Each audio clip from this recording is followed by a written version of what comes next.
بسم اللہ الرحمن الرحیم والصلاة والسلام علی رسولہ الکریم وعلی آلہ وصحبہ اجمعین۔ جو بھی بہن بھائی بچے بچیاں سن رہے ہیں سب کو میری طرف سے عید مبارک ہو۔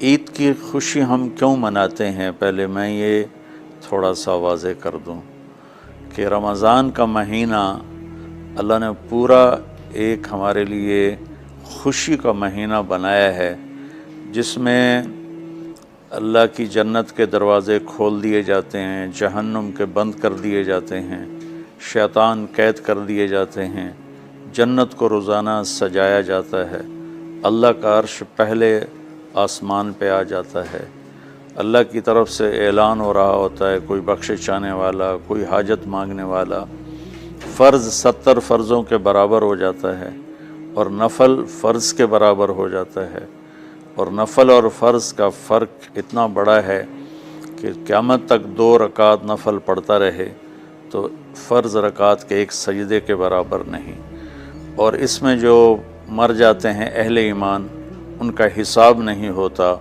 ان کو قبر میں منکر نکیر نہیں آتے، اللہ تعالیٰ ان کو معاف فرما دیتا ہے۔ اس طرح 29 دن رات یہ سلسلہ چلتا ہے، اور آخری رات پھر اللہ تعالیٰ اعلان فرماتے ہیں کہ میرے بندوں نے رات کو قیام کیا، یعنی تراویح کی نماز پڑھی، دن میں روزہ رکھا، تو میں نے اس پر ان سب کی بخشش فرما دی۔ تو اس خوشی میں پھر ہم سب مل کر اللہ کی بارگاہ میں شکرانے کے مل کر 2 نفل ادا کرتے ہیں اور اللہ کا شکر ادا کرتے ہیں کہ یا اللہ تیرا شکر ہے تو نے ہمارے گناہوں کو معاف فرمایا، جہنم کو ہم پہ حرام کیا، جنت کو ہم پہ واجب کیا۔ اصل تو عید کی خوشی کی یہ وجہ ہے۔ آپ عید کے لیے غسل فرماتے تھے اور اپنے کپڑوں میں سے اچھے کپڑے منتخب فرماتے تھے، اور فجر کی نماز کے بعد آپ اشراق نہیں پڑھتے تھے اس دن، باقی آپ کی ساری زندگی کا معمول تھا کہ فجر کے بعد آپ اشراق پڑھتے تھے، لیکن اس دن آپ اشراق نہیں پڑھتے تھے، غسل فرما کے پھر کچھ کھا کے، کوئی میٹھی چیز، کھجور ہی عام طور پر ہوتی تھی، کھجور کھا کے پھر آپ عیدگاہ کی طرف تشریف لے جاتے تھے، اور پہلے نماز پڑھاتے تھے، پھر خطبہ ہوتا تھا، اور اس کے بعد جس راستے سے آپ جاتے تھے اس راستے کو چھوڑ کر پھر اور راستے سے گھر واپس آتے تھے، پھر وفود سے ملاقات کرتے تھے، سرداروں سے، صحابہ سے ملاقات کرتے تھے، اس میں کچھ کھانوں کا اہتمام بھی ہوتا تھا۔ اس طرح ایک عام روٹین کی عید ہوتی تھی آپ کی، ملاقاتیں کرنا، کھانوں میں جانا اور اچھے کپڑے پہننا، سب کو خوشی سے ملنا، یہ عید الفطر پر آپ کا یہ معمول تھا۔ باقی جو اداسیاں ہیں، ڈپریشنیں ہیں، اس کی وجہ آپس کی محبتوں کا کم ہو جانا ہے، اور دنیا کی ایسی دوڑ جس نے اپنے آپ کو بھی بھلا دیا ہے، اور آپس کی نفرتیں ہیں اور آپس کے بغض حسد ہیں، ان منفی جذبوں نے ہماری خوشیوں کو دھندلا دیا ہے، ورنہ رمضان کا ہر لمحہ خوشی کے لیے ہے، اور عید اس کی پیک ہے، اور پوری زندگی اللہ راضی ہو رہا ہو تو خوشی ہی خوشی ہے۔ ہمیں اپنے ملک سے، اپنی نسل سے آپس کی نفرتیں، حسد، بغض یہ مٹانے ہوں گے، تب جا کر ہمیں حقیقی خوشیاں حاصل ہوں گی۔ میں اس عید کے خوشی کے موقع پر اپنی قوم سے ہاتھ جوڑ کے اپیل کروں گا کہ جھوٹ بولنا چھوڑ دیں، دھوکہ دینا چھوڑ دیں، اور ظلم کرنا چھوڑ دیں۔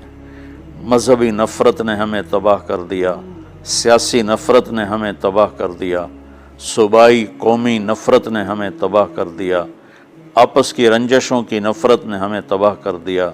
میں ساری قوم کے سامنے جھولی پھیلا کر 4 صوبوں کے رہنے والوں سے اور ہر مکتب فکر سے متعلق اہل ایمان سے یہ درخواست کرتا ہوں کہ آئیں ہم سچائی کو اپنا ساتھی بنائیں اور دیانتداری سے اپنے آپ کو آراستہ کریں، اور انصاف کا ساتھ دیں، نہ ظالم بنیں نہ ظالم کا ساتھ دیں۔ اسلام 2 چیزوں کا مجموعہ ہے، ایک اللہ کا حق ہے جو عبادات کی شکل میں ہے، اور ایک اللہ کے بندوں کا حق ہے جو اخلاقیات اور معاملات اور معاشرت کی شکل میں ہے۔ یہ دونوں کمپلسری پیپر ہیں، دونوں لازمی پیپر ہیں، ان دونوں میں پاس ہونا ضروری ہے۔ میری نماز اچھی ہے لیکن میری دکان پہ جھوٹ ہے تو نماز اس جھوٹ کی کمی کو پورا نہیں کر سکے گی۔ میری دکان پہ سچ ہے لیکن میں نماز نہیں پڑھتا تو میرا یہ سچ بولنا میرے نماز کی کمی کو پورا نہیں کر سکتا۔ اللہ کے نبی نے دنیا سے جاتے ہوئے 2 لفظوں میں سارا دین بتا دیا تھا۔ جب آپ کے جانے کا وقت قریب تھا تو آپ 2 لفظ دہرا رہے تھے، الصلاۃ وما ملکت ایمانکم، میری امت میرے بعد ایک نماز نہ چھوڑنا، اور ایک امت کے غریب مسکین لوگوں سے، نوکر غلاموں سے اچھا سلوک کرنا۔ یہ 2 الگ الگ ڈیمانڈ ہیں۔ جیسے پانی پینے سے روٹی کی کمی پوری نہیں ہو سکتی اور روٹی کھانے سے پانی کی کمی پوری نہیں ہو سکتی، یہ دونوں الگ چیزیں ہیں۔ اخلاق کو عبادت کی کمی پر نہیں کر سکتی، اور عبادت کی کمی اخلاق کو اور اخلاق کی کمی کو عبادت پورا نہیں کر سکتی۔ ان دونوں چیزوں میں پاس ہونا ضروری ہے، تب جا کر ایک معتدل معاشرہ وجود میں آتا ہے۔ ایک حدیث سنا کے بات ختم کرتے ہیں۔ میرے نبی وضو فرما رہے تھے تو صحابہ آپ کے وضو کا پانی گرنے نہیں دے رہے تھے، نیچے سے لے کر کوئی پی رہا تھا، کوئی منہ پہ مل رہا تھا۔ تو آپ نے فرمایا ما یحملکم علی ھذا، یہ کیا کر رہے ہو؟ وہ کہنے لگے یا رسول اللہ، اللہ اس کے رسول کی محبت میں کر رہے ہیں۔ تو آپ نے فرمایا میں تمہیں بتاتا ہوں اللہ اس کے رسول سے محبت کرنے والا کون ہوتا ہے۔ فَلْيُصْدِقِ الْحَدِيثَ إِذَا حَدَّثَ، اللہ رسول سے محبت کرنے والا وہ ہوتا ہے جو ہمیشہ سچ بولتا ہے۔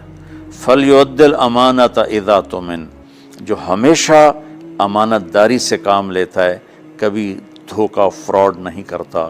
فَلْيُحْسِنْ جِوَارَ مَنْ جَاوَرَهُ، اور جو ہمیشہ اپنے پڑوسیوں کے ساتھ اچھا سلوک کرتا ہے، پڑوسی اپنے ہوں، غیر ہوں، مسلم ہوں، نان مسلم ہوں، وہ ان کے ساتھ اچھا سلوک کرتا ہے۔ یہ 3 نشانیاں ہیں عشق رسول کی۔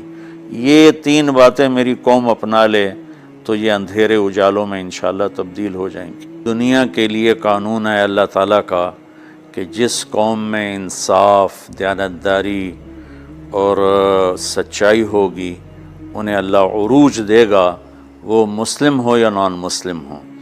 اور جن ملکوں میں، قوموں میں بددیانتی ہوگی، ظلم ہوگا، جھوٹ ہوگا، وہ زوال کا شکار ہوں گی۔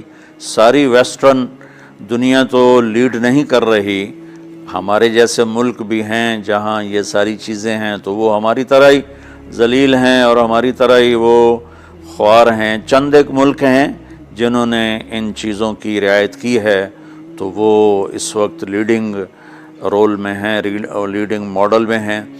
تو دنیا کے لحاظ سے تو یہ قانون ہے کہ سچائی، دیانتداری اور انصاف قوموں کو اونچا لے جائے گا۔ آخرت میں اللہ تعالیٰ نے اعلان کیا ان اللہ لا یغفر ان یشرک بہ ویغفر ما دون ذلک لمن یشاء۔ آخرت میں کامیابی کا آخری فیصلہ ایمان پہ ہوگا کہ اللہ تعالیٰ کا فرمان ہے میں شرک معاف نہیں کروں گا، اس کے علاوہ میں جسے چاہوں معاف کر دوں۔ تو ہماری 52 کے قریب اسلامی ریاستیں ہیں، وہ سب بری طرح اس زوال کا شکار ہیں، جس کی بنیادی وجہ یہ 3 ہے جس کو میں بار بار آپ کے سامنے دہرا رہا ہوں۔ السلام علیکم۔